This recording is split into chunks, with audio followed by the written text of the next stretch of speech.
Pumasok na ako ha. Ay sige lang, Mare. Kaya pala pagdaan ko kanina sarado. Namalengke ka pala ng mga paninda mo. Oo, maaga akong umalis kanina. Inarkil ako na nga lang si Mang Pilo para maaga rin akong makabalik. Akala ko nga magsasara ka na Halos wala kasing laman tong tindahan mo. Plano ko na nga magtayo Loka, alam mo naman na ilang araw nang walang tigil ang ulan Ang hirap kayang mamalengke kapag umuulan. Alam ko naman yun. Siya nga pala, nabanggit ni Aling Baby na meron daw contractor ang uupa sa 2 unit niya. Mga construction workers daw ang titira. Talaga? Oo, kaya sigurado na buhay na naman tong tindahan mo. Sana nga no. Ilang buwan na kasing mahina ang kita ng tindahan Alam mo naman na dito ko kinukuha ang mga panggastos ko. Kaya nga siguro dito napadpad yung contractor na yon para matulungan ka sa tindahan mo. Sigurado naman na dito bibili ang mga yon dahil ito lang ang pinakamalapit na tindahan. Ay, salamat sa balita mo. Alam mo naman na ikaw lang ang nakakausap ko dito Bawasan mo kasi ang pagsusungit mo. Mabait ka naman dati Dapat ibalik mo yung ganung ugali mo. Mabuti na yung ganito ang pagkakakilala sa akin ng mga tao para hindi nila ako utu-utuin na mangungutang. Ay, malaki talaga ang ginawa ng mga kapatid mo para magbago ka ng ganyan. Wag na nga natin silang pag-usapan pa. Hindi pwedeng hindi natin sila magiging topic, no? Alam ko hanggang ngayon, may sama ka pa rin ng loob sa mga kapatid mo. Wala naman na akong magagawa Ayoko na lang isipin ang mga nangyari. Okay, pasensya na kung napainit kong ulo mo. Lagi naman Tuwing pupunta ka na lang dito. Ilang beses na kasi kitang sinabihan na wag mo nang babanggitin ang mga yon. Sobra ka naman. Hindi na nga ako pupunta dito ng madalas. Mabuti pa nga. Inaabala mo ako Kita mo ang dami ko pang gagawin. O sige na, hindi na kita aabalahin. Alam ko mag-aayos ka pa ng mga paninda mo. Maglalaba rin nga pala ako. Tambak na ang madudumi naming damit dahil hindi nga ako makapaglaba. Marami ka rin palang gagawin Inuna mo pa ang makipagkwentuhan sa akin. Maiwan na kita ha. Sa ibang araw na lang tayo magkwentuhan. Bawat tao may pinagdadaanan na madilim na kahapon. Minsan ito rin ang dahilan kung bakit nagbabago ang ugali ng isang tao mula sa pagiging mabait na ngayon sa pagiging masungit. Mapagpalang araw, Miss Gwen, at sa lahat na masusugid yung taga-subaybay sa inyong channel. Ako nga pala si Helen, 50 taong gulang at isang matandang dalaga. Taga-Butuan talaga ang aking mga magulang. Pero dito na kami sa Morong Rizal lumaki at nagkaisip na magkakapatid. Dati rin akong OFW sa Dubai. Nang makapagtapos ang mga kapatid ko, umuwi na ako para sana makasama sila. Pero hindi pala pareho ang mga gusto namin. Ano na naman ang kailangan mo? Ate, baka pwede akong makautang sa'yo kahit isang sardinas. Kinapos kasi kami Di ba matagal mo nang alam na hindi ako nagpapautang sa tindahan ko? Kung pauutangin kita, malalaman ng ibang tao na ako mismo ang bumali sa sarili kong rules dito sa tindahan. Hindi ko naman ipagkakalat na pinautang mo ko. Sige na naman, ate Kahit na. Huwag kang makulit. Maawa ka naman, ate. Kanina pa kasi hindi ko makain ang pamangkin mo. Sana kasi, bago ka pumasok sa buhay may asawa, iniisip mo sana ng ilang libong beses kung masarap ba ang buhay na yan. Huwag mo na akong sermonan, ate. Hindi naman nakakabusog yan Alam mo palang hindi nakakabusog Pumunta-punta ka pa rito. Alam mo namang sermon lang ang mapapala mo sa akin. Kahit ba naman sa akin ang sungit mo? Hoy Karen, masungit ako sa lahat. Wala akong pinipili kahit kapatid pa kita. Sige na naman, ate. Babayaran ko rin naman sa Sabado pag sahod ni Sid. Sinabi nang hindi ako nagpapautang Umalis ka na nga at malapit na rin ako magsara. Sige, ate. Salamat na lang. Teka lang, Karen. Pauutangin mo na ba ako, te? Hindi. Meron akong tirang ulam kanina. Ibibigay ko na lang sa'yo. Salamat, ate, ha. Akala ko matitiis mo ko eh. Pasalamat ka at naaawa ako sa anak mo. Ano nga palang ulam ang ibibigay mo? Pwede ba akong pumasok sa loob? Diyan ka na lang sa may pintuan. Bakit kailangan mo pang pumasok? Sige ate, dito na lang ako sa may pinto maghihintay. Iniwan ko na muna sa may labas ng pinto ng bahay si Karen. Habang pumunta ako sa kusina at kinuhang ulam na ibibigay ko sa kanya. Nang makita ko ang saging sa mesa na malapit ng mabulok, kinuha ko na rin at isinama ko sa ibibigay ko sa kapatid ko. Salamat ate may kasama pang saging. Huli na yung paghingi mo sa akin ng ulam. Magkaroon naman kayo ng hiya ng asawa mo. Oo ate, sige uwi na ako Baka hinihintay na ako ng mag-ama ko. Baka isipin kung saan pa ako nagpunta. Napapailing na lang ako habang nakasunod ang tingin sa papalayo kong kapatid. Kahit lagi ko siyang nasusungitan at napagsasabihan ng masasakit na salita, bumabalik pa rin siya dito sa bahay. Yun nga lang kapag may kailangan lang sa akin. Bunso si Karen sa aming magkakapatid. Saktong graduation niya nang umuwi ako. Ganun na lang ang gulat ko nang makita ang malaki niyang tiyan. Kahit nakapagtapos siya para pa rin gumuho ang mundo ko. Umasa kasi ako na susuportahan din nila ako ngayon nakabalik na ako. Kahit ang iba naming kapatid parang malaking dalahin ako sa kanila noon. Masakit sa akin dahil wala na akong silbi sa kanila. Pabigat na ang tingin nila sa akin. Oh, Mare, bakit hindi ka pa nagsasara ng tindahan mo? Nagsasara na rin ako maya-maya. Saan ka nga pala galing? Galing ako sa bahay ni Mang Semyon. Binalikan ko yung langis na ginawa niya. Para saan naman yun? Paano, yung inaanak mo, na paglalaroan na naman ang hindi natin kauri. May nakikita daw siya sa may eskwelahan nila na maitim na tao. Baka naman may ibang sakit ang anak mo. Mabuti rin, napapatingnan sa doktor. Okay na naman na siya. Napagaling na ni Mang Semyon. Ewan ko ba sa'yo? Nakapag-aral ka naman pero nagpapaniwala ka sa matandang yun. Ano naman ang masama kung maniwala kay Mang Semyon? Totoo naman na magaling siya manggagamot. Mas mabuti pa rin kung sa doktor magpapagamot, no? Kanya-kanya naman tayo ng paniniwala Kung wala kang bilib doon sa matanda, nasa iyo naman yun. Oo nga. At hindi na mababago ang paniniwala ko. Ang mabuti pa magsara ka na. Wala namang bibili niyan Oo, magsasara na nga ako. Siya nga pala, Jelay. May itatanong ako sa'yo. Ano yun? Di ba, malapit lang sa bahay niyo sina Karen? Nakikita mo ba sila? Oo. Nakakwentuhan ko pa nga ang kapatid mo Minsan nang hiram siya sa akin ng pera, pamasahin ng asawa niya na papuntang trabaho. Hirap nga talaga sila sa buhay, no? Oo, pero sabi niya nakakaraos naman daw sila. Kasalanan naman niya kung bakit ganun ang buhay niya Alam ko na may tampo ka sa kapatid mo, pero pinili niya ang buhay niya ngayon. Na ano? Na maging mahirap? Sa dami kasi ng pwede niyang magustuhan. Sa isang tambay pa na walang tinapos. Wala na tayong magagawa. Siya ang minahal ni Karen May kailangan ka pa ba? Magsasara na ako Wala na. Sige na, magsara ka na. Uuwi na rin ako.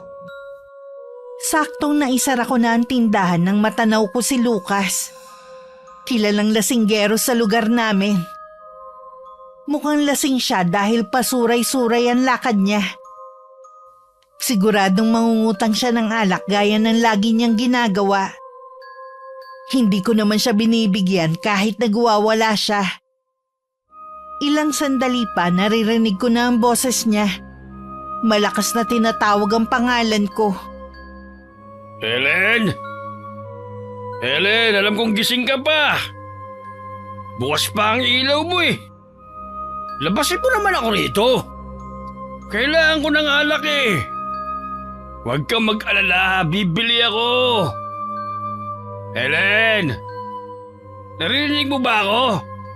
Uy! Pinatay ko na ang ilaw sa sala. Lalo naman nilakasan ni Lucas ang pagtawag niya. Alam ko nakakabulahaw na siya sa mga kapitbahay namin pero wala akong pakialam.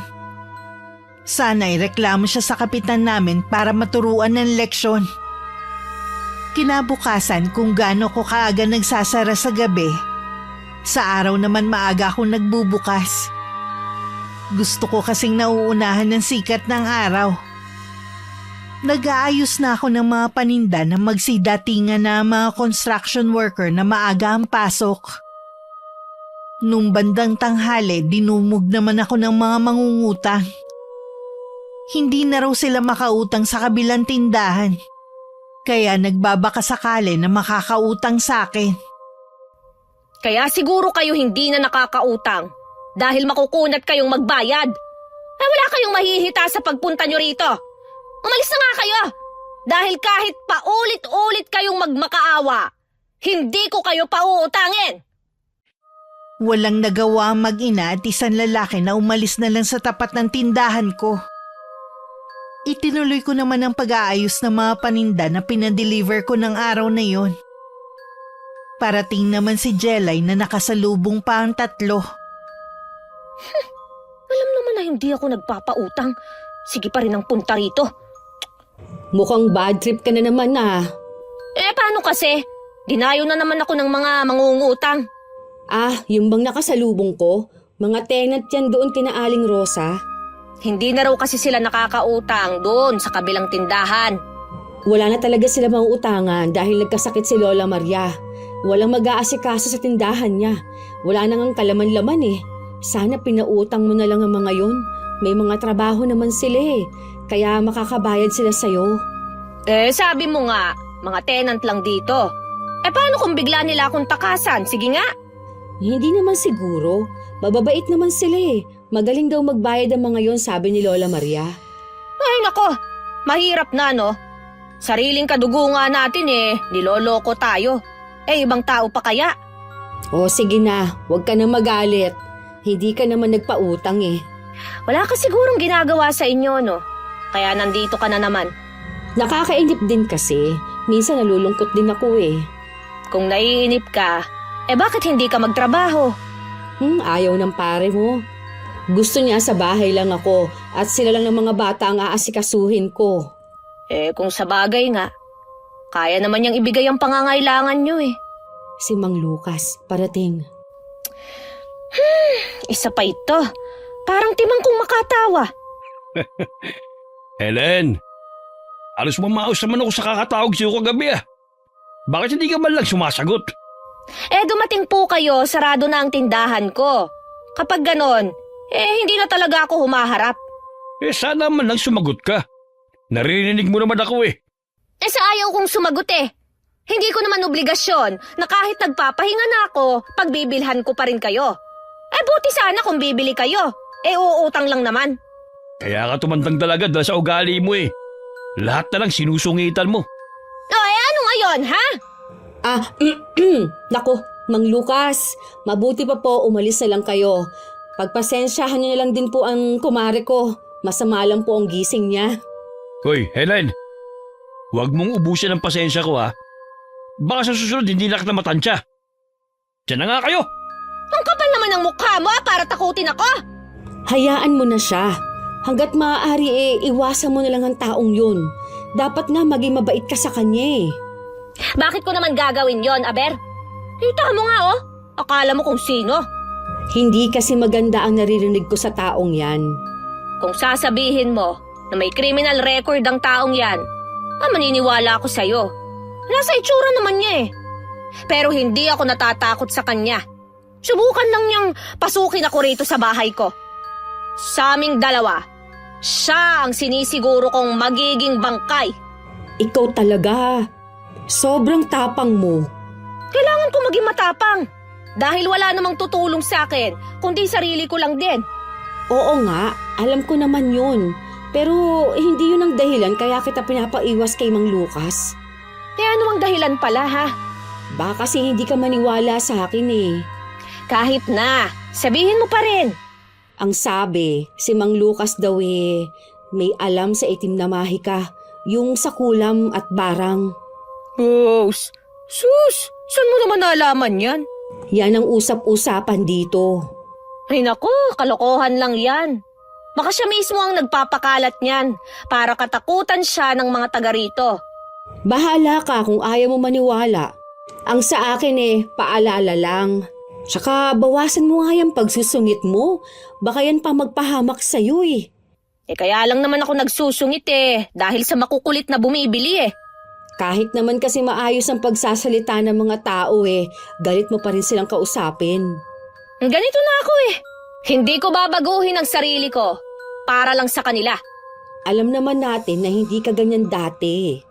Nagbago ka lang dahil sa mga ginawa ng mga kapatid mo. Kung wala ka ng kailangan sa akin, mabuti pa iwan mo na ako. Marami akong gagawin Hanggang ngayon kasi may galit pa rin dyan sa puso mo. Kaya ayaw mo pa rin silang nababanggit. Nagkunwari na lang ako na abala na ako sa pag-aasikaso ng mga paninda ko. Hindi ko na rin tiningnan ang pag-alis ni Jelay. Para kasing biglang bumigat ang pakiramdam ko sa huli niyang sinabi. Habang pauwi, napapaisip naman si Jelay tungkol sa akin. Malapit na siya sa bahay nila nang maisipan niyang dumaan sa bahay ni Karen. Malapit lang kasi ang inuupahan nito sa tinitirhan nila. Tijalay, buti na padalaw ka. Pasok ka. Akala ko kung sinong magandang nasa pintuan Wala kasi ako magawa sa bahay. Bakit hindi ka pumunta kay Ate Helen para makipagkwentuhan? Galing na nga ako dun. Marami kasi siyang gagawin kaya umalis na ako. Baka naman pinagtabuyan ka na naman ni Ate Helen. Hindi pa rin ako nasanay sa kapatid mong yun. Kapag hindi na niya gustong sinasabi ko, pinapaalis na niya ako. Habang tumatagal, pasungit ng pasungit si Ate Helen. Sana naman wala siyang makaaway sa ugali niyang yun. Yun din ang inaalala ko Minsan, tayo din ang nagpapahamak sa mga sarili natin. Dati naman, mabait si ate. Dahil lang sa amin kaya siya nagbago. Buong buhay niya ibinigay niya sa amin. Tapos wala man lang nagbalik ng kabutihan niya. Matindi ang naging sugat ng ginawa niya sa kanya. Sana huwag kang magsawa sa paglapit sa kanya. Darating din ang araw na lalambot ang puso niya. Sana nga Ate Jelay, namimiss ko na rin kasi ang dating Ate Helen. Huwag lang tayong mawawala ng pag-asa. Gusto ko nga sanang makipaglapit sa kanya Kaso lagi naman niya akong pinagtatabuyan. Hindi ko na alam ang gagawin ko. Oh, ano nga pala yung sabi ng mga kapatid mo? Ilang beses ko na silang kinausap, pero sila pa ang nagmamataas. Kapag binabanggit ko na utang namin kay Ate Helen kung nasan kami ngayon, lagi nilang bukang bibig na obligasyon daw yun ng kapatid namin dahil siyang panganay. Mahal kayo ng ate nyo, kaya niya nagawa yun. Kung naging makasarili lang si Helen, malamang wala kayong natapos. Dadalawin ko ulit si ate. Bahala na kung ipagtabuyan niya ako ulit. Tama yan, puntahan mo siya lagi. Masungit lang siya, pero alam ko masaya siya na lagi mo siyang dinadalaw. Dahil pareho namang walang mahalagang gagawin, nagtagal pa si Jelay sa bahay ni Karen. Nang mga sumunod na araw, hindi nagpakita sa akin si Jelay. Hindi naman ako nag-alala kung nagtampo siya sa akin. Naisip kong mabuti na rin yun para walang nangungulit sa akin. Yun nga lang, wala nga ang kaibigan ko, mga nangungutang naman ang nangungulit. Hindi nga sabi ako nagpapautang. Maghanap kayo ng tindahan na pwede kayong makautang. Huwag kayong magmakaawa sa akin. Kahit lumuhod pa kayo dyan, hindi pa rin. Para na akong sirang plaka sa paulit-ulit na pagsasabi na hindi ako nagpapautang. Akala yata nila kapag sinabi nilang wala silang masaing, maaawa na ako. Naranasan rin namin yung dati ng mga kapatid ko pero ni isa, walang naawa. Kanina pa masakit ang ulo ko kaya kahit maaga pa nagsara na lang ako ng tindahan. Kapag ganong oras naman madalang nang may bumili, lalo na naglabasan na mga estudyante. Nasa loob na ako ng bahay nang marinig ko na naman ang pagtawag ni Lucas. Hindi niya ako tinitigilan kaya napilitan na akong harapin siya. Kapag hindi ka pa umalis ngayon, Bubuhusan kita ng mainit na tubig! Grabe ka naman, Helen. Maayos na pa ng pagtawag ko ah. Ikaw tong lagi na lang kasing galit eh. Kahit wala namang ginagawang masama sa'yo. Nakita mo na sarado na ang tindahan, oh! Tawag ka pa ng tawag! May bakit naman kasi ang aga pa eh, nagsasara ka na kagad. Ano bang pakialam mo kung gusto ko nang isara ang tindahan ko, ha? Nagtatanong lang naman ako eh. Sumagot ka naman sana ng maayos. Nasagot ko na ang tanong mo. Pwede ba umalis ka na? Matagal na ako nagtitimpi sa'yo ah. Kung ganyan lang din ang ugali mo, mabuti pang isara mo na tong tindahan mo. Sino ka para utusan ako na isara itong tindahan ko, ha? Hindi ka na kasi nagpapautang. Ang sugid mo pa sa mga katulad namin. Akala mo kung sino ka.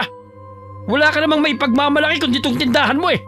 Kung nasusungitan ka sa akin, abay huwag ka ditong bumili. Tigilan mo na nga rin yung kakautang mo. Ilang beses ko nang sinabi na hindi nga ako nagpapautang. Nananadya ka na lang yata eh. O sadyang bobo ka at hindi makaintindi, ha? Sinong bobo ha? Talagang ginagalit mo ako ha? Lumabas ka dyan! Bakit ako lalabas? Siraulo ka pala eh. Kung ano pang gawin mo sa akin? Hihilahin ko lang naman ang dila mong babae ka. Tignan ko lang kung hindi ka bumait. Ubus na ang pasensya ko sa'yo, ha? Teka nga lang. Saan ka pupunta? Bumalik ka rito! Huwag mo akong tatalikuran! Nandito na ulit ako!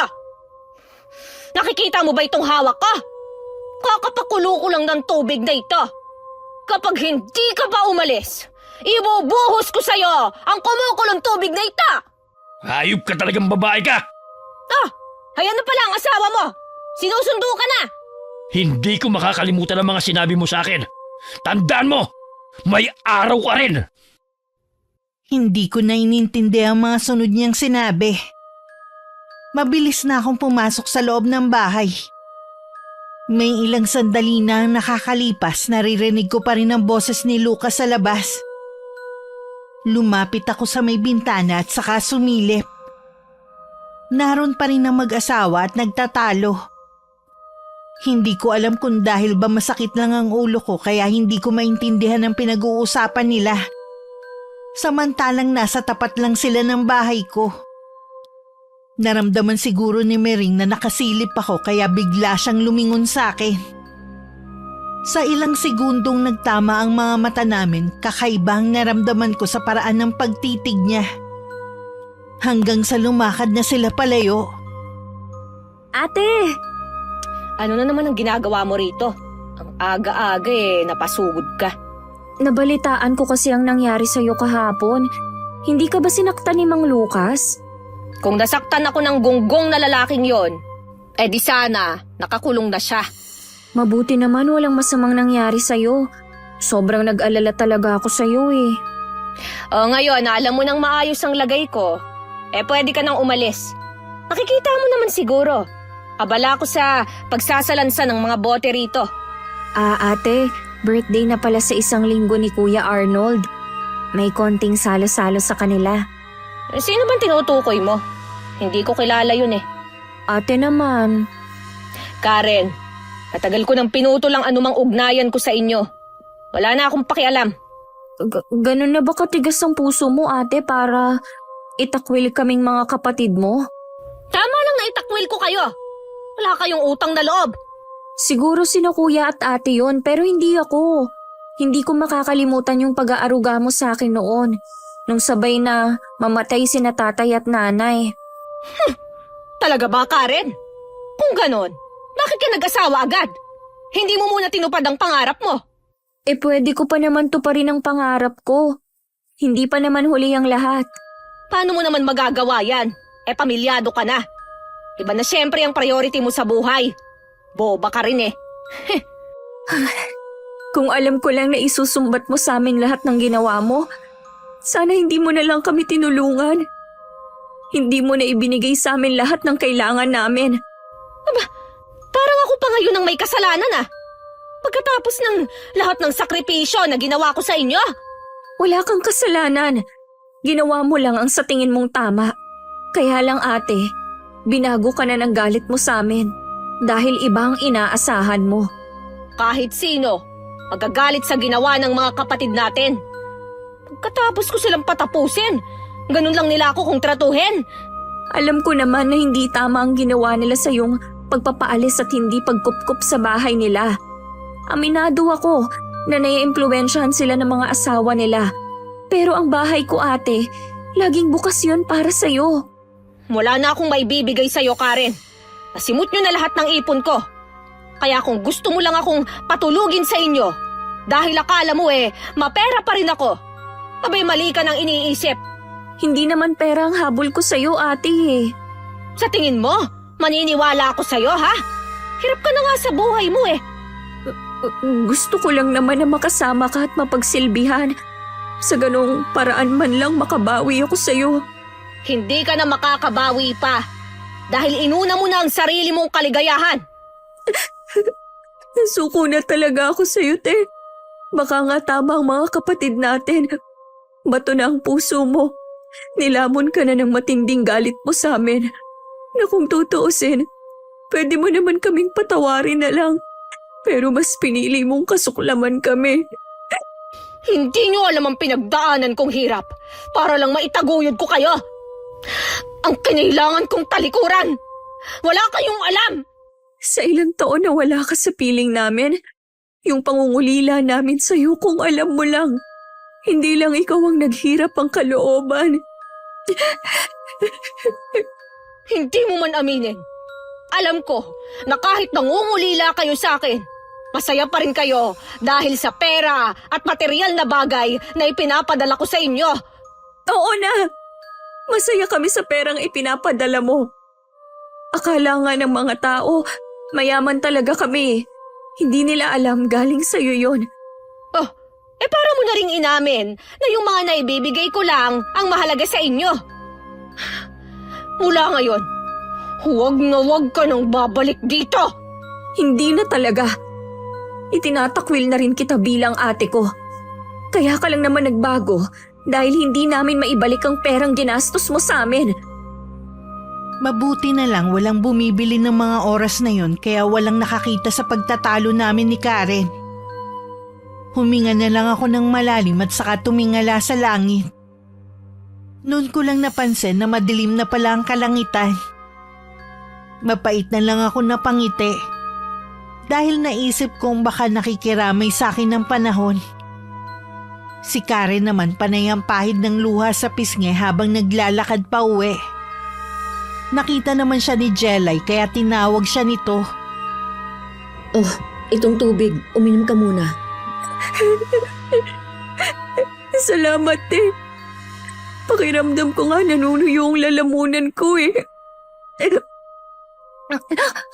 Bakit ka nga pala umiiyak? May umawi ba sa'yo? Galing ako kay Ate Helen.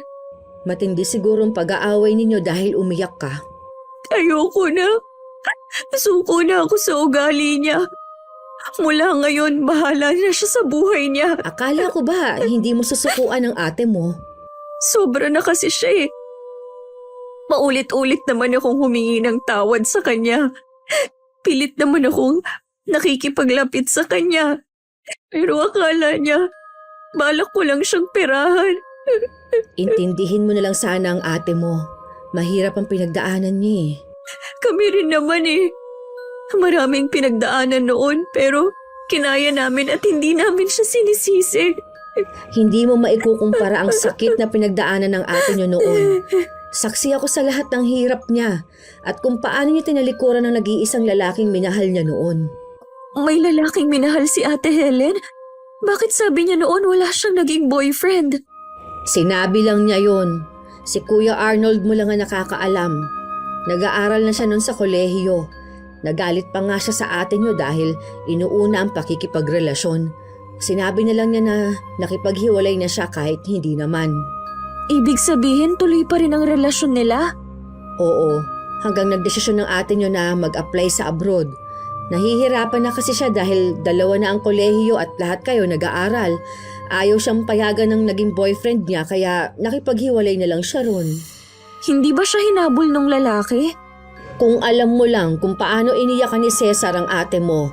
Awang-awa nga ako eh. Inalok na rin kasi ang ate mo noon ng kasal pero tinanggihan niya. Hindi naman siguro namin kasalanan kung kami ang pinili ni Ate Helen kaysa sa kanya. Akala niya maayos na ang lahat, pero nalaman ng ate mo na nagdadalang tao siya. Ano? Nagbuntis si ate? Nasaan ang bata? Masakit man sa ate mo dahil bunga ang sanggol na yon ng pagmamahala nila ni Cesar. Kinailangan niya ipalaglag para makaalis siya. Hindi. Hindi yun magagawa ni Ate Helen. Yon ang pinakamalaking sakripisyong ginawa ng ate ninyo. Hindi siya nakapag-aral na pwede naman sana niyang gawin. Tinalikuran niya ang lalaking minamahal na at gumawa siya ng malaking kasalanan para matuloy siyang makaalis noon. Alam ko hanggang ngayon, pinagdudusahan pa rin niyang nagawa niya. Lahat ng yun, sinarili lang niya at mag-isang nagdusa. Habang kami, nagtatamasa ng perang pinapadala niya. Siguro, nang talikuran siya ng mga kapatid niyo, bumalik sa kanya ang sakit. Kaya hindi niyo siya masisisi kung magtanim man siya ng galit sa inyo. Tingnan mo ang mga kapatid mo. May magandang trabaho, bahay, sasakyan, at masayang pamilya. Ang ate ninyo, wala ni isa sa mga yun. Ang isinuklipan nila, pinagpasapasahan siya kung sinong kukupop sa kanya. Pupuntahan ko siya ulit.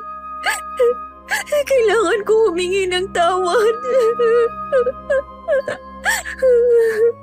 Huwag muna ngayon, palamigin mo muna ang sitwasyon. Ang laki pala ng kasalanan namin kay ate. Ang gusto lang naman niya, naramdaman na may pamilya siya. Wala rin akong kwentang kapatid. Hindi ko man lang siya inalok na tumuloy sa bahay ko.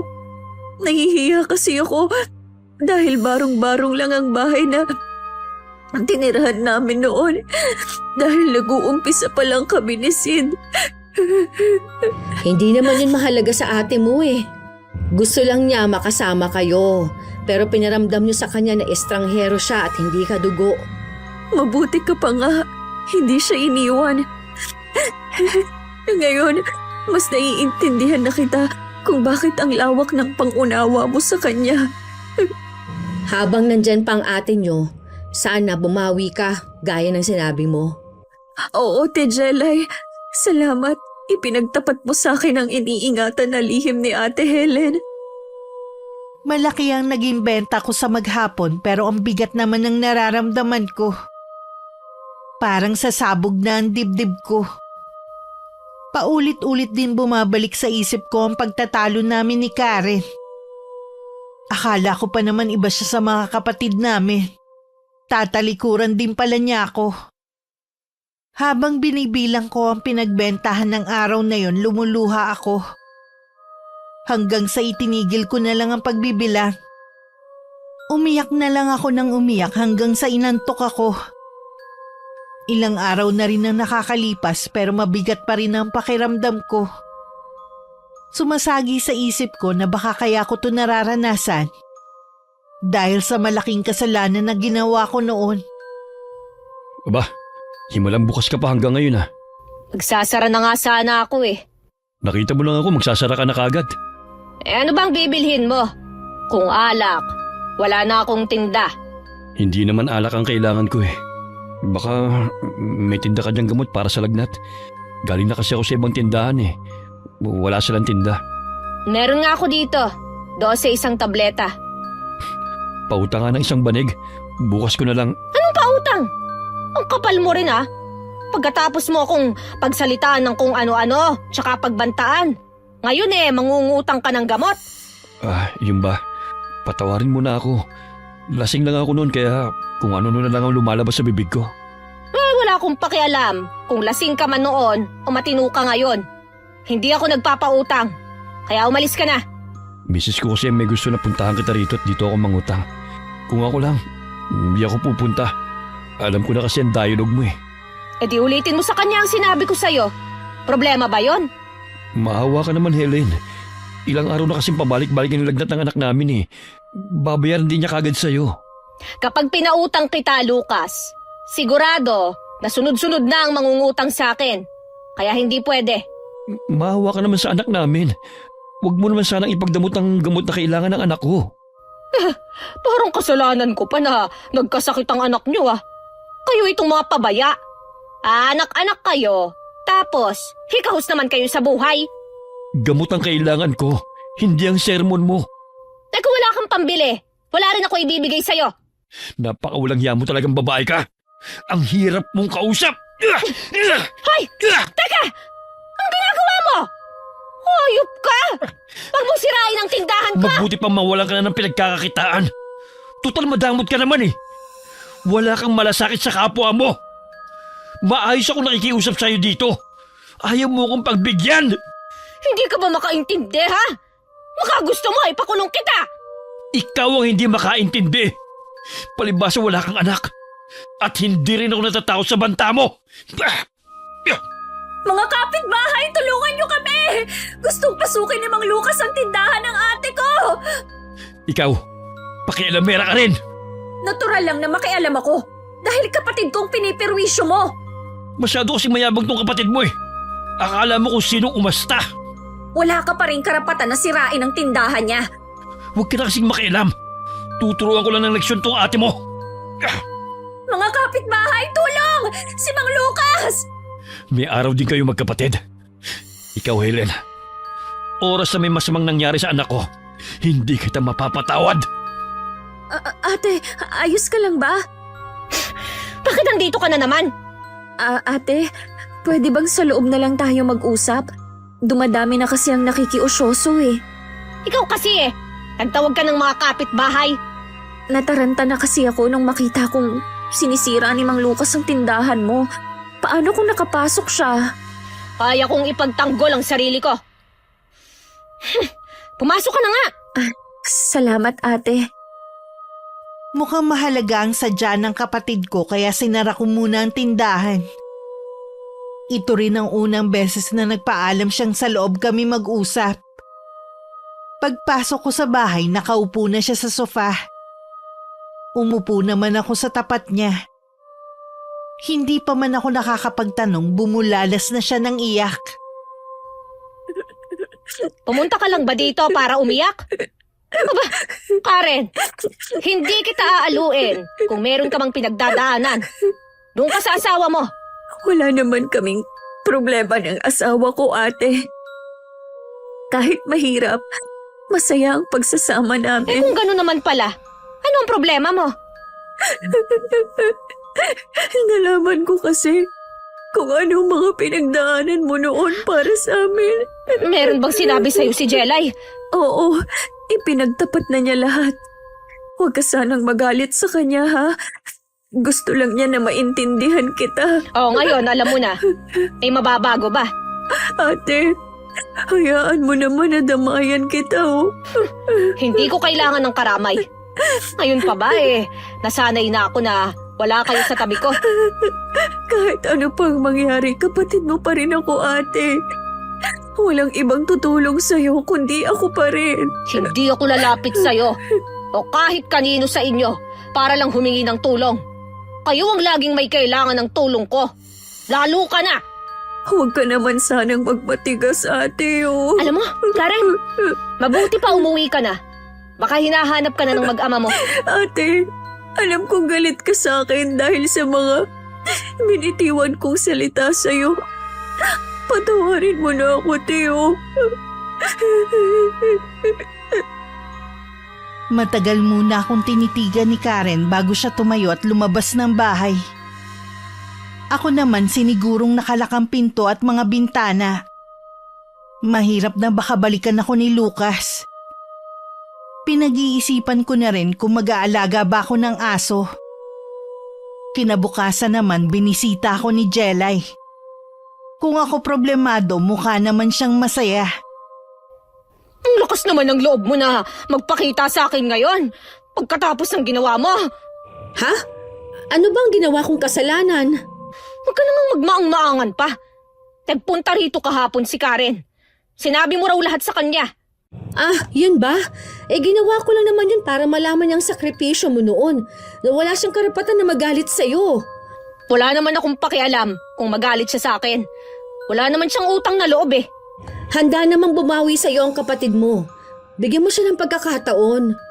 Hindi na kailangan. As gusto ko na lumayo na lang silang lahat. Mas matatahimik pa ang buhay ko. Talaga bang wala nang natitira ni katitig na pagmamahal dyan sa puso mo? Hindi ko nga alam kung bakit pa ito tumitibok eh. Pakiramdam ko kasi, bato na lang ito. Hindi kaya napalitan niyang puso mo nung sa Dubai ka pa nagtatrabaho? Sira ka talaga, no? Paano mapapalitan ng hindi ko nalalaman? Eh di ang dahilan ng pagbabago mo ang mga kapatid mo? Ganun na nga. Buong buhay ko kasi, ibinigay ko sa kanila eh. Tapos, ganito lang pala ang isusukli nila. Eh sana pala, naging makasarili na lang ako. Lagi kong ipinagdarasal na sana matauhan ng mga kapatid mo. Maisip nila na kung hindi dahil sa'yo, hindi nila tinatamasa ang magandang buhay na meron sila ngayon. Kahit maisip pa nila yon, huli na ang lahat. Bigla ko lang itong naisip Bakit hindi ka na lang kaya mag-abroad ulit? Tapos mag-ipon ka ng para sa sarili mo naman. May kontak pa nga ako sa amo ko. Pagsabi lang daw ako kung gusto kong bumalik sa kanila. Eh yun naman pala Subukan mo munang lumayo. Nawalan na kasi ako ng gana na bumalik at magtrabaho. Wala naman na akong dahilan eh. At least, makakapagsimula ka ulit. Bahala na. May tindahan naman kasi ako na sapat para makakain ako sa araw-araw. Kung saan ka magiging masaya, nandito lang ako para sa'yo. Matagal na tayong magkaibigan. Kahit ilang beses mo ko ipagtabuyan at pagsungitan, hindi kita iiwan. Kahit papano gumaan ang bigat sa dibdib ko dahil sa mga sinabi ni Jelay. Naalala ko tuloy ang mga panahon na nagagawa ko pang tumawa at magsaya. Mas mahirap ang buhay namin noon kumpara ngayon. Pero pakiramdam ko mas malungkot na ngayon. Napagtanto ko na hindi lang pera o material ang magpapasaya sa tao, kundi ang mga mahal sa buhay. Ilang araw ko nang napapansin yung pakiramdam na parang merong nagmamasid sa akin. Kapag iniikot ko naman ang paningin sa paligid ng tindahan ko, wala naman ako nakikitang tao. Lingid pala sa akin, laging nakatanaw sa akin sa malayo si Lucas. Ang kapatid ko ang nakapuna nun kaya agad niyang kinumpronta ang lalaki. Mang Lucas, pwede ko ba kayong makausap? Sabihin mo na kung anong kailangan mo. Nagmamadali ako. Ba't nasa ospital ang anak ko? Ilang araw ko nang napapansin na lagi kang nagmamasid sa tindahan ni Ate Helen. Huwag na kayong tumanggi. Nakita ko kayo pati ng asawa ko. Ano ngayon? Kung may masama kayong balak sa kapatid ko, huwag nyo nang ituloy. Huwag nyo nang dagdagan ang sakit ng ulo ng asawa nyo kapag nakulong kayo. Huwag mo nga akong tinatakot. Kung may masamang mangyari man sa ate mo, dapat lang sa kanya. Dahil masama siyang tao. Hindi porke hindi lang nagpapautang si Ate Helen, masama na siya. Hindi niya obligasyon na pautangin kayo. Hindi niyo rin siya kilala para husgahan na masama siya. Kung ganun din lang naman pala, sana hindi na siya nagtayo ng tindahan niya. Ipagdasal ang ate mo na gumaling ang anak ko. Dahil kung hindi, matitikman niya ang galit ko. Walang kasalanan si ate kung nagkasakit man ang anak niyo. Kung dinala niyo sana sa ospital agad, hindi na sana lalala ang sakit niya. Kung pinautang ko ng babae niyo ng gamot, hindi na sana lumala ang lagnat ng anak ko. Ang kitid din po pala ng utak ninyo. O baka naman, naghahanap lang kayo ng masisisi dahil sa pagiging pabaya ninyong magulang. Tama na nga. Inaabala mo na ako eh. Binabalaan ko kayo. Tigilan niyo na ang panggugulo sa ate ko. Kapag hindi niyo pa siya nilubayan, ako mismo ang pupunta sa pulis. Parehong-pareho talaga kayo ng ate mo. Hindi marunong matakot. Hindi naman siguro lingid sa inyo kung sino ako. Huwag mo nang hintay na pati ikaw madamay dahil sa ate mo. Hindi maalis kay Karen ang pag-aalala sa akin. Kilala niya kasi si Lucas na siga sa lugar namin. Ako nga lang ang lumalaban at hindi nagpapatinag sa lalaking yun. Nagpunta na lang siya kay Jelay para humingi ng payo. Noon kasing nasa ibang bansa pa ako, dito siya madalas magpunta kapag naguguluhan. Parang nakakatandang kapatid na rin ang turing niya rito. Binalaan ko na ang ate mo na mag-iingat kay Lucas. Alam mo naman siguro ang bali-balita tungkol sa mag-asawa. Totoo kaya yun? Marami ang nagsasabi na totoo. Tumatanggap pa nga daw sila ng bayad Kaya sabi, kaya mabigat ang takbo ng buhay nila. Baka pati daw yung pagkakasakit ng anak baka karma na rin sa kanila. Anong laban natin kapag ginantihan nila si Ate Helen? Kung sakali naman na may masama silang gagawin sa kapatid mo, naandyan naman si Mang Simeon. Di ba nang gagamot lang siya? Wala akong alam na kaya din niyang gamutin ng nakukulam. Malay mo naman, pati yon sakop na ng panggagamot niya. Hindi ko pa rin maiwasan na matakot para kay Ate Helen. Tayo, naiintindihan natin kung bakit masungit siya. Pero ang ibang tao, hindi. Yun ang nagiging dahilan para maraming galit sa kanya. Kung isasara naman kasi niya ang tindahan, saan siya kukuha ng pang-araw-araw na gastos niya? Nabanggit nga niya sa akin na may kontak pa rin siya sa dati niyang amo. Gusto nga na pabalikin siya. Bata pa naman siya, pwede pa siya magtrabaho ulit sa ibang bansa. Malulungkot ako kapag umalis siya. Pero kung yun lang ang paraan para bumalik siya sa dati, sino ba ako para pigilan siya?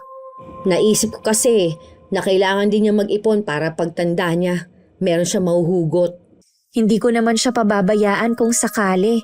Kaya lang sa ugali niya, hindi nun tatanggapin ang tulong ko. Kaya nga kahit nga sa akin ayaw tanggapin ang tulong ko. Kinausap ko nga rin ang mga kapatid namin. Sinabi ko lahat sa kanila.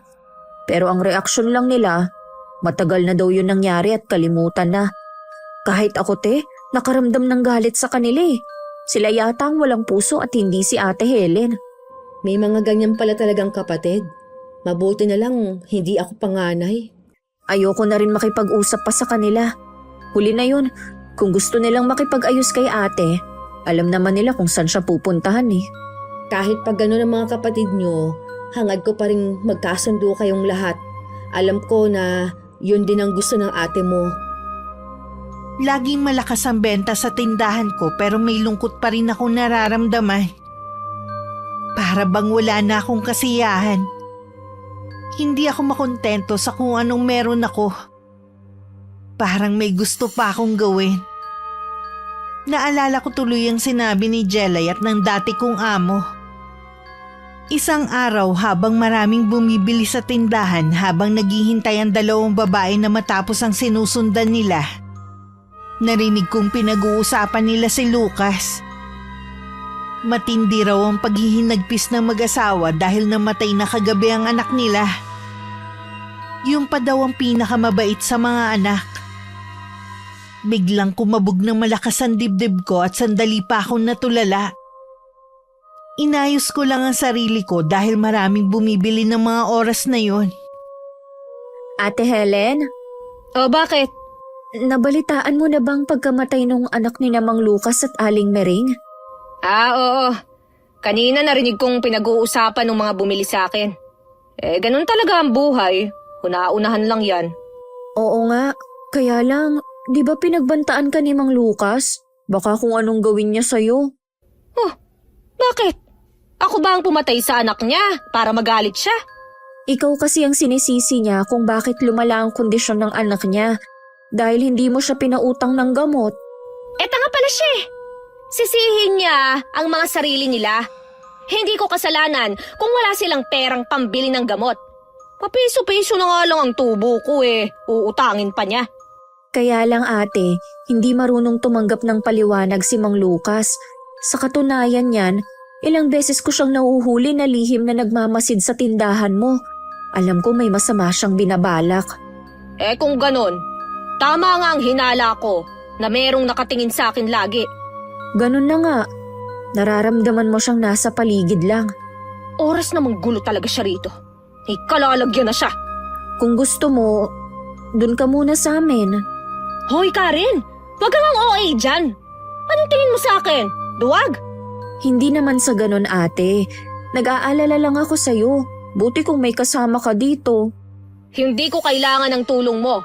Sinabi ko na, di ba? Hindi ako lalapit ni isa sa inyo. Titingnan na lang kita dito at saka araw-araw akong dadaan para malaman ang kalagayan mo. Nag-aaksaya ka lang ng oras mo. Intindihin mo na lang ang pamilya mo. Huwag naman sanang matigas ang loob mo ate. Gusto ko lang makatulong.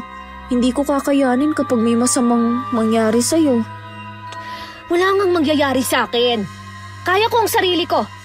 Para ka na rin si Jelay sa kulit eh. O sige, maiwan na kita ha. Tinanong ko pa sa mga bumibili kung saan ibuburo lang anak ni Lucas. Isang kapitbahay ang nagsabi na sa bahay nila at kararating nga lang daw kanina ng labi nito. Nagtanong pa ako kung ano ang kinamatay ng binatilyo. Tikom ang mga bibig ng mga kapatid at malalapit na kaibigan ni Boyet sa totoong sakit ay kinamatay niya. Pero tingin namin ay matagal na siyang may sakit dahil lagi siyang namumutla.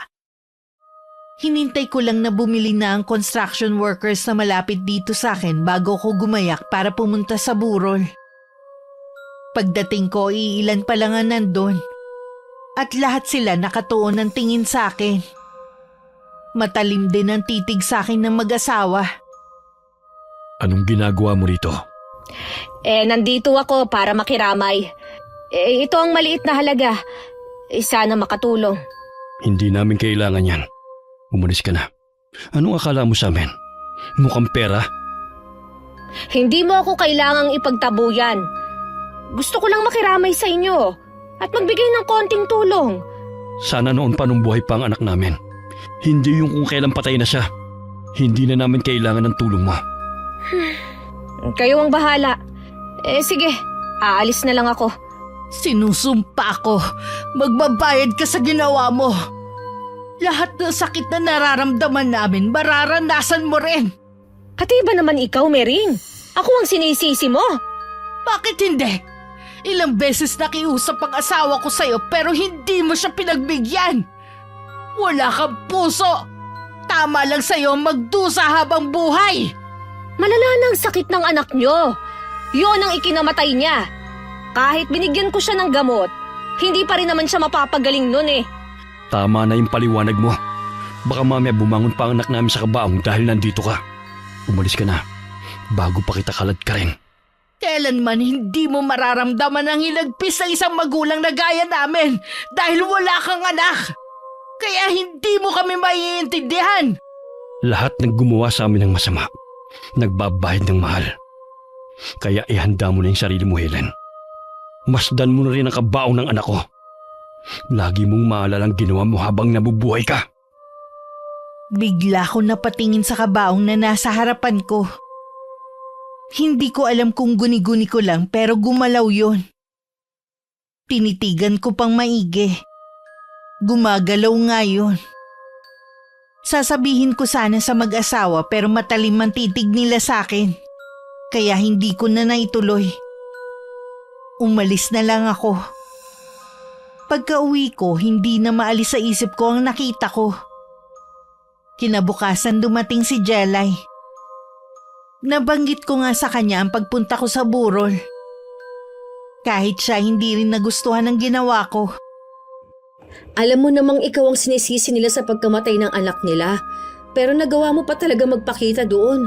Para ka naglagay ng asin sa sugat ng mag-asawa. Malinis ang konsensya ko, kaya ako nakapunta ron. Tsaka gusto ko ring magbigay ng tulong. Alam ko na wala kang kasalanan pero hindi kasi yun eh. Galit nga sila sa'yo. Wala na tayong magagawa. Tapos na naman eh. Yung bang damit na isinuot mo nung nagpunta ka doon, ipinasok mo dito sa bahay mo? Oo naman. Dapat iniwan mo dito sa labas at naligo ka pagkatapos. Sus, pamahihin na naman. Hindi nga ako naniniwala sa ganyan. Wala namang masama kung susunod ka. At wala rin namang masamang mangyayari sa akin kung hindi ako susunod. Sana nga. Meron bang sinabi sa'yo mag-asawa? Pinagbantaan din ako ni Mering. Mararanasan ko rin daw ang sakit na naramdaman nila. Dapat siguro humingi tayo ng tulong. Ilang beses ka na kasing pinagbabantaan ng mag-asawa eh. Alam mo, pareho kayo ni Karen na OA. Tingin nyo talaga sa akin mahina. Hindi ka ba nag-aalala para sa sarili mo, ha? Jelay, wala silang magagawa sa akin. Kaya kong pangalagaan ang sarili ko. Bakit ba ang tigas ng ulo mo, ha? Ni minsan hindi ka nakinig.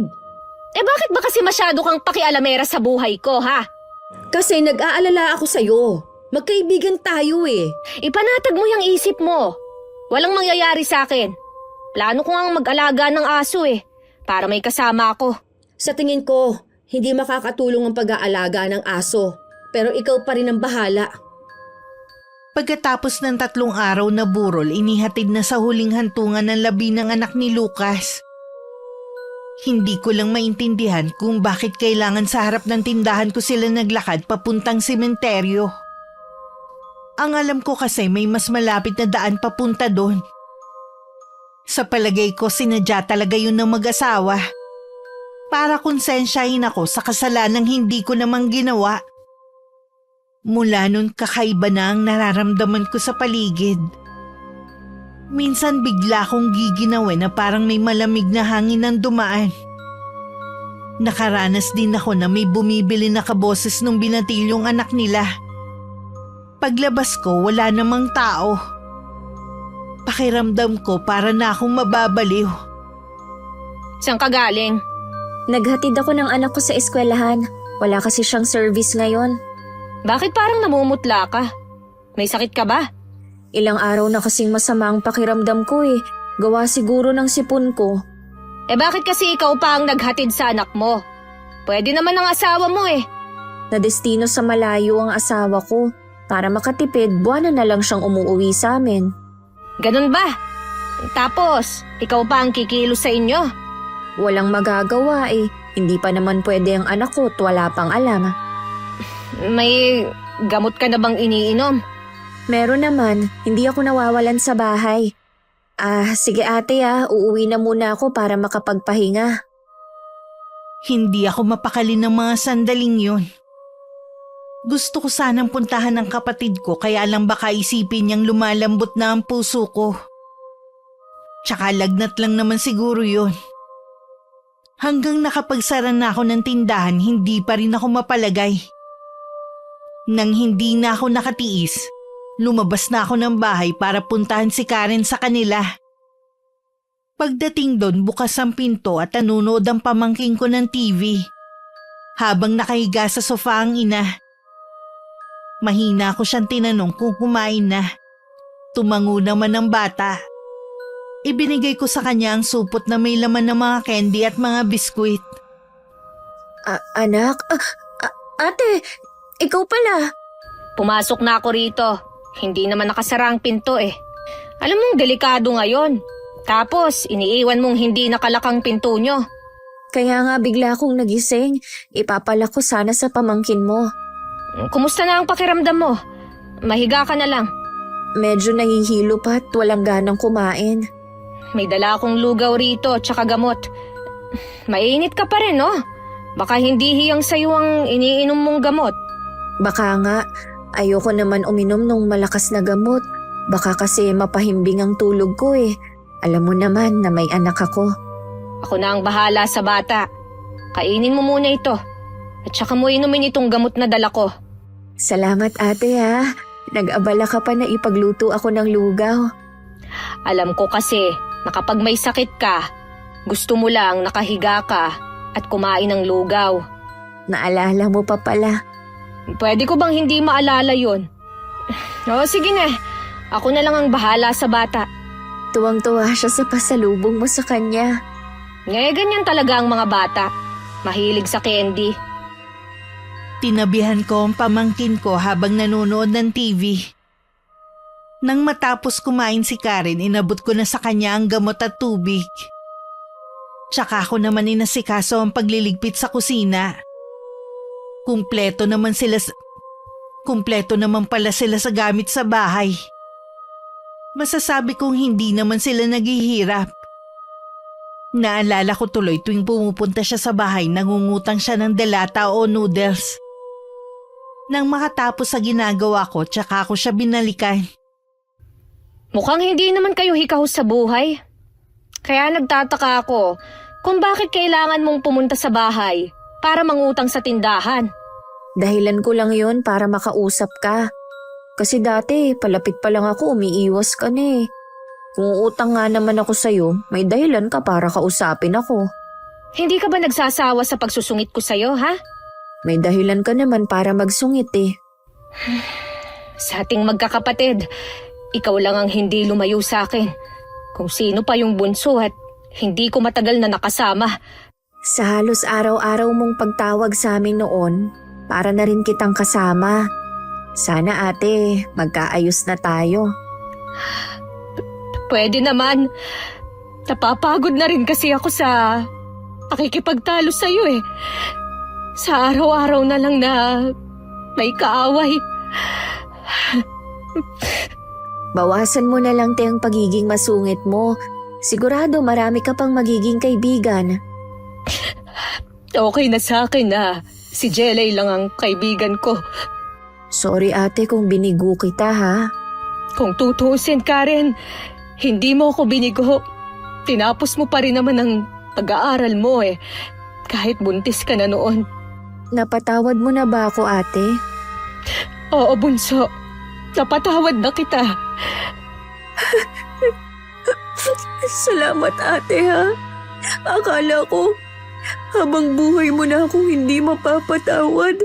Kalimutan na natin ang nakaraan. Magsimula ulit tayo na ha.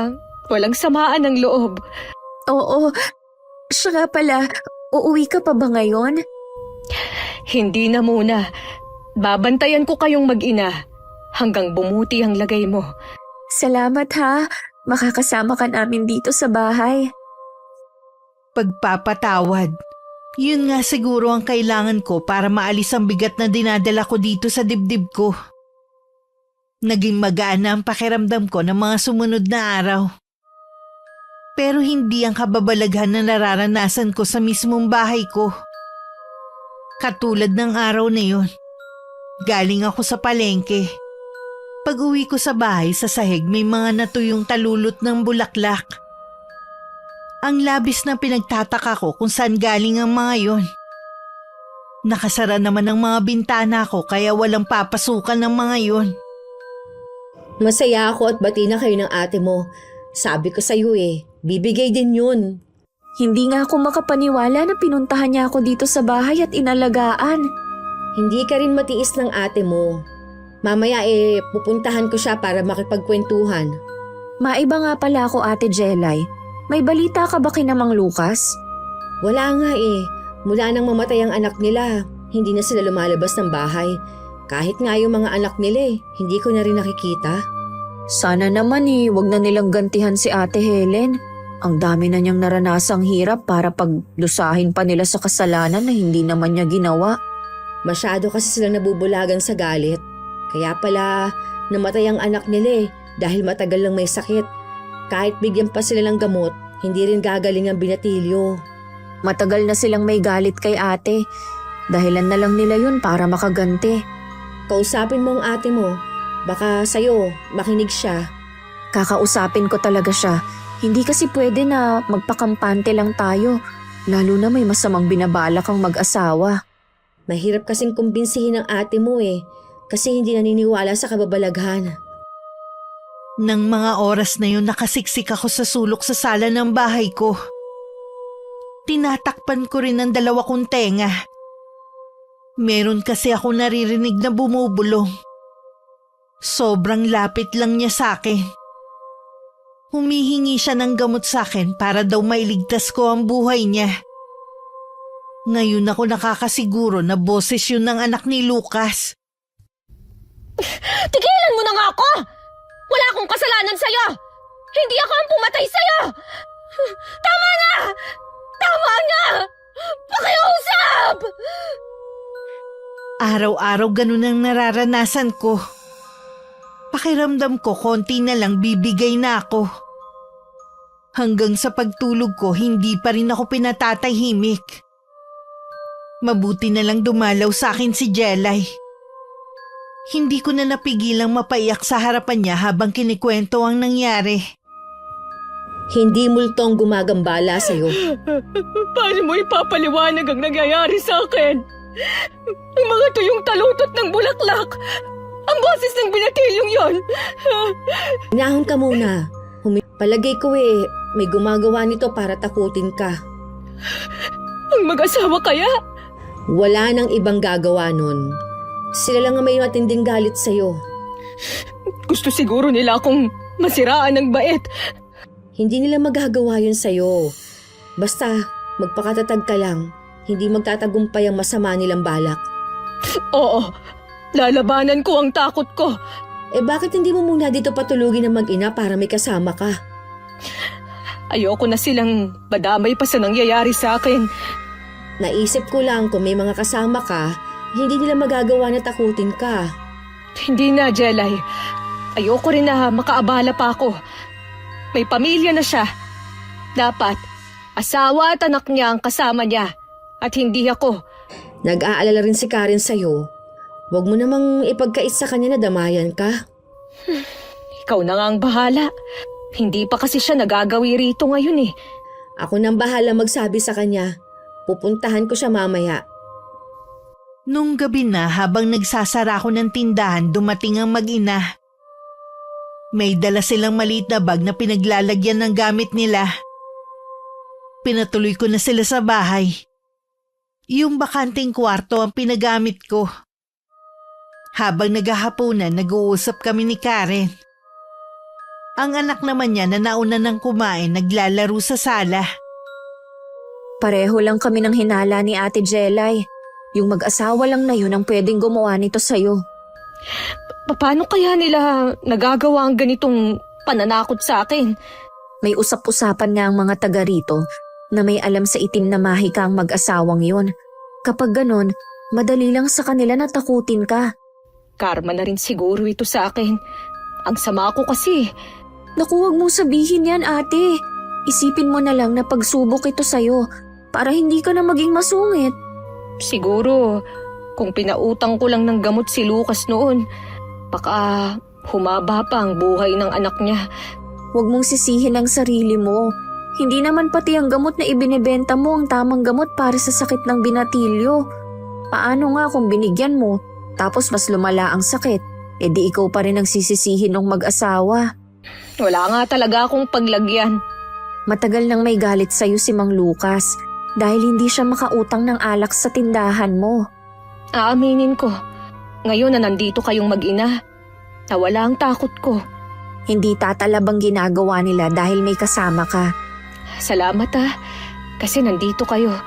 Kahit pansamantala lang, sobrang saya ko. Hindi na kami mawawala sa'yo. Lagi na kaming nasa tabi mo kapag kailangan mo kami. Mula nga nung nasa bahay na ang mag-ina, wala na akong nararamdamang kakaiba sa bahay ko. Pero nanghihina naman ako. Tuwing umaga, pakiramdam ko pagod na pagod ako. Napansin ko rin ang mga pasa sa binti ko. Nagtataka naman ako kung saan ko yun nakuha. Hindi ko na lang yun binanggit kay Karen para hindi na siya mag-alala. Nung hapon habang sumundo ng anak si Karen, nakatambay naman ako sa tindahan ko nang biglang dumating si Lucas. Hindi ko na siya nakilala dahil payat siya at mahaba ang buhok. Nagmukha din siyang taong grasa dahil sa dumi niya. Lucas, ikaw ba yan?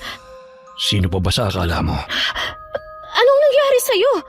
Bakit mo naman pinabayaan ang sarili mo? Walang dapat sisihin kundi ikaw.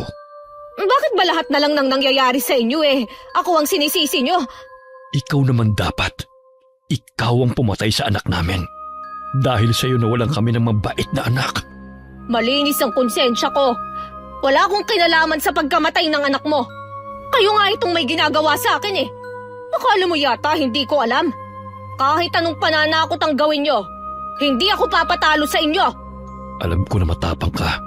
Tignan ko lang sa gagawin ng asawa ko. Kung hindi ka magmakaawa sa amin. Lucas, tigilan niyo na ako. Bakit? Natatakot ka na ba, ha? Gusto ko lang ng tahimik na buhay. Habang kami nagdudusa sa pagkamatay ng anak namin, hindi ka namin patatahimikin. Malapit ka nang magbayad. Lucas! Sandali lang! Lucas! Ay, ano naman kaya ang pinaplano nilang mag-asawa? Ilang araw pagkatapos ng pag-uusap namin ni Lucas, may ibinalita sa akin si Karen. Patay na raw ang lalaki.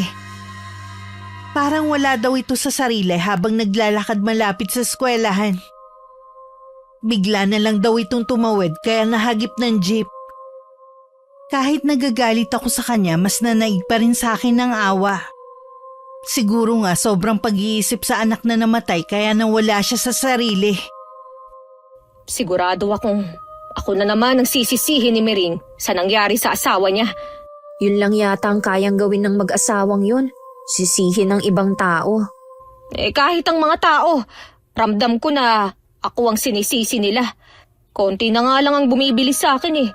Doon na sila sa malayong tindahan pumupunta. Kahit dito sa akin ang mas malapit. Ganyan talaga sila ate, mga salawahan. Tsaka bago pa lang kasi ang tindahan na yun kaya dun sila bumibili. Babalik din ang mga customer mo. Kahit hindi na, baka isara ko na lang ang tindahan ko. Bakit naman? Gusto ko muna kasing magpahinga. Napapagod kasi ako eh. Yan nga din ang napansin ko sa'yo. Pagising pa lang parang hapong-hapo ka na. Hindi ko nga alam kung bakit pagod na pagod ang pakiramdam ko. Hindi ko sana ito sasabihin sa'yo pero hindi ko na maitago. Ang dami kong pasa sa katawan. Nagsimula ito sa may binti ko. Oo nga ate, para kang hinampas ng tablas sa laki ng pasa mo. Masakit ba? Oo, sobrang sakit. Minsan nga naiiyak na lang ako sa gabi.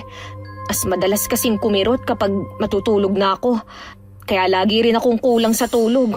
Bakit parang may gumagalaw sa loob ng pasa mo? Napansin ko nga rin yan eh. Ano kaya ang nasa loob niyan? Hindi ko alam. Siguro ipatingin na lang natin para makasiguro tayo. Tatawagin ko si Mang Simeon. Karen, hindi ako naniniwala sa matandang yon. Mabuti pa, sa doktor na lang tayo pumunta.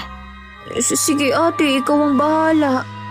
May hinala kasi ako kung anong nangyayari sa'yo eh. Sinamahan naman ako ni Karen ng araw na yon. Nang ipakita ko ang mga pasa ko sa doktor, sinabi lang nito na baka anemic ako at kailangan lang uminom ng gamot. Tingin ko sa doktor wala man lang pag-aalala sa pasyente niya. Lahat ng sinabi ko normal lang naman daw. Para makasiguro kinuhanan na rin ako ng dugo. Pero normal naman lahat ng pagsusuri sa akin. Nakakapagtaka na ganun lang ang reaksyon ng doktor. Samantalang nag-aalala talaga ako sa kalagayan ko. Sa abot ng kaalaman ko, kung tama ang hinala ko na kinukulam ka, hindi talaga nila nakikita ang tunay na kalagayan ng pasyente. At laging normal ang resulta ng check-up. Naku Karen, baka nga kinukulam talaga ako gaya ng sinasabi mo. Dahil kung normal na sakit ito, hindi pwedeng hindi nila malaman kung anong klaseng sakit ito. Mas lalo ngang dumami ang mga pasa mo. Tsaka bakit pumipintig-pintig? Giniginawa ko, Karen. Magpapahinga na lang muna ako. Sige ate, ipapatawag ko na rin si Mang Simeon sa kanila. Sana dumating na siya. Gusto ko na rin kasing malaman kung anong klaseng sakit ito. Habang nagpapahinga ako, dumating naman si Jelay. Sinabi ng kapatid ko ang kalagayan ko. At ang hinala niya baka kinukulam ako. Pumasok sa kwarto ko si Jelay. Tiningnan niya ang mga pasako na nagkaroon na ng mga nana. Naging sugat na rin ang iba kong pasa. Napatakip pa siya ng bibig nang makita na may gumagapang na alupihan sa ilalim ng kumot ko. Tama ka nga, Karen. May kumukulam sa ate mo. Bakit kaya wala pa si Mang Simeon? Kailangan magamot na niya si ate bago mahuli ang lahat. Huwag ka mag-alala. Nagbili na ako sa asawa niya na papuntahin agad dito kapag dumating si Mang Simeon. Alam mo naman na maraming ginagamot na matandang yun eh. Habang tumatagal kasi, palala ng palala ang kalagayan ni Ate Helen. Sabi ko na nga ba meron kung ano sa pasa niya eh. Naiintindihan kong pag-aalala mo. Parating na rin siguro si Mang Simeon. Si Aling Miring ang may kagagawa nito. Siya na nga. Nasisiguro ko din na kahit humingi tayo ng pasensya sa kanya, hindi rin niya babawiin ang karamdaman na ibinigay niya kay Helen. Kababati lang namin ni Ate Helen. Ayokong mawala siya sa akin. Hindi siya mawawala sa atin. Ipagdasal na lang natin siya na malampasan niya ito. Oo. Tumatawag yata si ate. Puntahan natin siya. Pinilit kong maupo kahit hirap na hirap akong igalaw ang katawan ko. Nagising kasi ko na parang may gumagapang sa higaan ko. Pagpasok ng dalawa, sinabi kong may mga alupihan sa kama. Tanggalin niyo ang mga yan! Dali! Oo, Karen, kumuha ka ng kandila at sindihan mo. Sige, teka lang, kukuha na ako. Huwag ka nang matakot, ate. Saan ba galing ang mga yan? Bakit napakarami nila? Sa palagay ko, galing sila sa mga pasa na naging sugat mo. Alam mo na siguro na may kumukulam sa akin. Mamamatay na ba ako? Gaya ng ibang biktima ng kulam. Hindi, Mari. Kaya ipinatawag na namin si Mang Simeon eh. Sigurado ka ba na magagamot niya ako? Oo naman, magtiwala ka. Ito na, ate, ang kandila. Ako nang bahala sa mga insektong ito. Napapasok ako! Paano nangyari yun? Ang mga insekto naman ang sinusunog ko. Mukhang nararamdaman ni ate ang ginagawa mo sa mga insekto. Pasensya ka na, Mare. Hindi namin mapapatay ang mga to. Si Mang Simeon na lang talaga ang pag-asa natin. Bakit wala pa siya hanggang ngayon? Baka naman huli na siya kapag dumating. Huwag ka nga mag-isip ng ganyan. Baka nga nasa malapit na yun eh. Sana nga. Salamat at nag-alala ka sa akin. Puro ka na lang salamat. Kaibigan kita. Kaya ako to ginagawa. Mahal ka namin. Kapag natapos na ito, kailangan makapag-banding tayo ni Karen. Ayokong mangako na magagawa ko pa yan. Naging kainip-inip ang mga sandali. Ang mga alupihan na dagdagan pa ng iba't ibang insekto na lumalabas sa mga sugat ko sa balat. Nasa labas naman si Jelay para abangan ang pagdating ng manggagamot. Nagtataka na kasi siya kung bakit natagalan ng matandang lalaki. Nang sa wakas dumating na ito, ipinaliwanag ng matanda na habang papunta siya, may humarang daw dito at pinagtangkaan ang buhay niya. Mabuti na lang daw lagi siyang handa. Mabuti naman po, dumating na kayo. Umaabot na po sa mukha ni ate mga pasa na nagiging sugat. May humarang kasi kay Mang Simeon at munti ka na siyang mapahamak. Kaya din siya natagalan sa pagpunta niya dito. Nakilala niyo po ba kung sino siya? Oo, si Mering. Ayaw niyang magamot ko si Helena. Binulag niya siya ng matinding galit dahil sa magkasunod na pagkawala ng kanyang anak at asawa. Wala namang kasalanan ang kapatid ko sa kanya. Alam ko, pero ang pusong puno ng potay bulag sa katotohanan. Sige na, iwan niyo muna kami ni Helena. Gagamutin ko na siya. Sinulyapan pa ako ng dalawa na ginantihan ko ng ngiti bago sila lumabas ng silid. Sa sala pa na yan dasal ni Karen sa isip niya. Hindi ko rin maiwasan na maawa kay Aling Mering. Alam ko na mahirap ang pinagdadaanan niya ngayon. Hindi sapat na dahilan ng pagkawala ng anak at asawa niya para gawin niya to sa kapatid ko. Oo naman, pero sabi nga ni Mang Simeon, binalot na ng puot ang puso niya. Iligtas niyo po ang ate ko. Lahat ng pagsisilbi gagawin ko para sa kanya. Mula noon, puro na lang hirap at sakripisyo ang ginawa ng ate mo eh. Hanggang ngayon ba naman puro pa rin paghihirap? Habang ginagamot ako ni Mang Simeon, hindi ko alam kung dala lang ng nararamdaman kong sakit kaya nag-hallucinate na ako. Nasa tabi ko sina tatay at nanay. Meron silang sinasabi pero hindi ko naman marinig. Baka pati pandinig ko naapektuhan na rin. Tay, sinusundo niyo na ba ako? Tapos na ba ang misyon ko rito sa lupa at sa mga kapatid ko? Sana po, proud kayo sa akin. Natupad ko ang pangako ko sa inyo. Napagtapos ko po ang mga kapatid ko. Nakikita ni Mang Simeon na may kinakausap ako. Hinayaan niya lang ako dahil alam niya na nahihibang lang ako dahil sa taas ng lagnat ko. Patuloy siya sa pag-usal ng orasyon para labanan ng kapangyarihan ni Mering. Noon pa alam niyang malakas ang babae. dahil nasa lahi nila magagaling na mangkukulam. Ang paraan na ginamit ito ay isa sa pinakamalakas at mahirap labanan.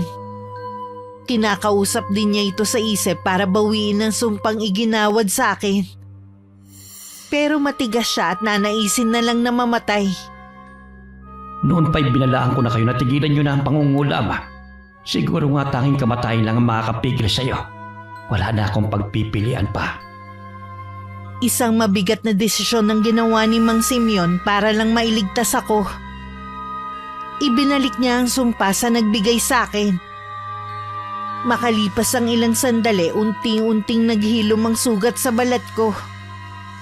Pati ang mga insekto na nagkalat sa sahig naging abo lahat. Ilang sandali pa, pinapasok na ni Mang Simeon ang dalawa. Mangiyak-ngiyak pa silang lumapit sa akin at pinagmasdan ako. Nakatingin din ako sa kanila. Nagtaka pa ako kung bakit sila nakatayo sa tabi ko. Dahil sa pagkakatanda ko, nakikipag-usap ako sa mga magulang ko. Huwag na kayong mag-alala. Magaling na si Helena. Wala na rin gagambala sa kanya. Ano pong nangyari kay Aling Mering? Baka sa mga oras na ito ay nag-aagaw buhay na siya. Ibinalik niyo sa kanya ang sakit ni ate? Oo, wala akong pagpipilian. Ayaw niyang makipagkasundo. Kailangan kong iligtas ang ate mo. Sa tingin ko yun na rin ang gusto niyang mangyari. Maraming salamat po sa inyo, Mang Simeon. Wala yun, Iha. Habang nabubuhay ako, patuloy akong manggagamot. Hindi nagtagal, nagpaalam na rin si Mang Simeon. Inihatid siya ni Jelay hanggang sa may pinto. Pagod na lang ang nararamdaman ko at wala nang matinding sakit sa balat ko. Nagpapasalamat talaga ako dahil natapos na rin ang paghihirap ko. Wala na si Aling Mering, ate. Ibinalik sa kanya ni Mang Simeon ang sumpa na ibinigay sa'yo. Akala ko pa naman makakausap ko pa siya. Gusto ko pa naman sanang humingi ng tawad sa kanya. Wala na kasing pagpipilian si Mang Simeon. Mahirap din sa kanya ang naging desisyon dahil manggagamot siya. Nagpapagaling ng mga may sakit, tapos kikitil siya ng buhay. Dati, hindi ako bilib kay Mang Simeon. Ang dami ko kasing hindi pinaniniwalaan eh. Yun pala, siya pa ang magliligtas sa buhay ko. Siguro naman naniniwala ka ng meron talagang kababalaghan na mahirap ipaliwanag kahit ng siyensya. Oo na, naniniwala na ako. Baka nagugutom ka na, ate, ikukuha kita ng pagkain. Mamaya na, may gusto kasi akong sabihin sa'yo.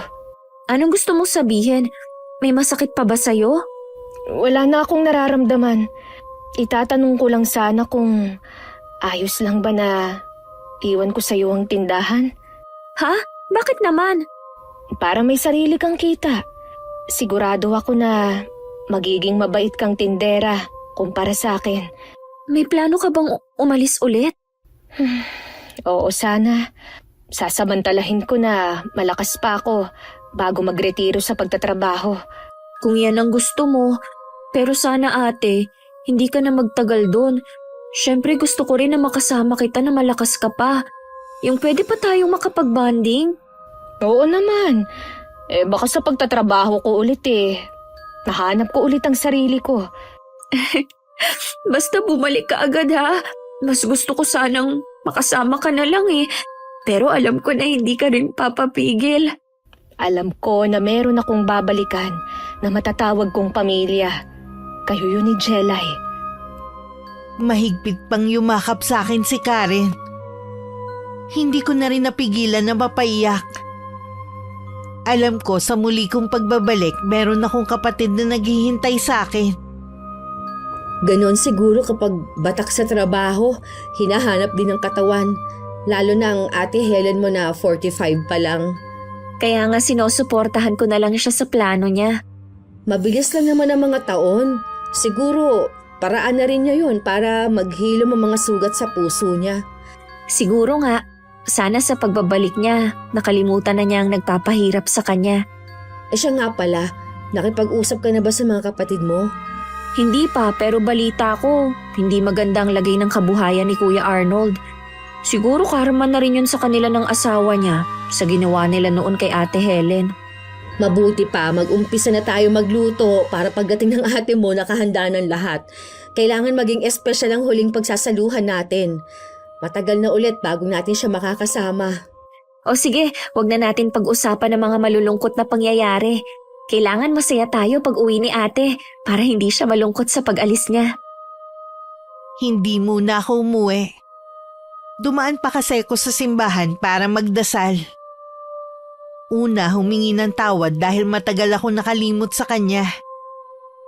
Humingi rin ako ng tawad sa pamamagitan niya sa lahat ng taong nagawan ko ng masama. At pasasalamat dahil binigyan niya ako ulit ng pangalawang buhay para maituwid ko ang mga pagkakamali ko. Habang may buhay, laging may pag-asa at pagkakataon na makapagsimula muli. Maraming salamat, Miss Gwen, sa pagpili ng aking kwento. Habang sinusulat ko to, umiiyak ako. Dahil sa wakas, napakawalan ko na ang pait sa aking nakaraan. Naway may napulot na aral ang inyong mga taga-subaybay sa ibinahagi kong karanasan. Wakas.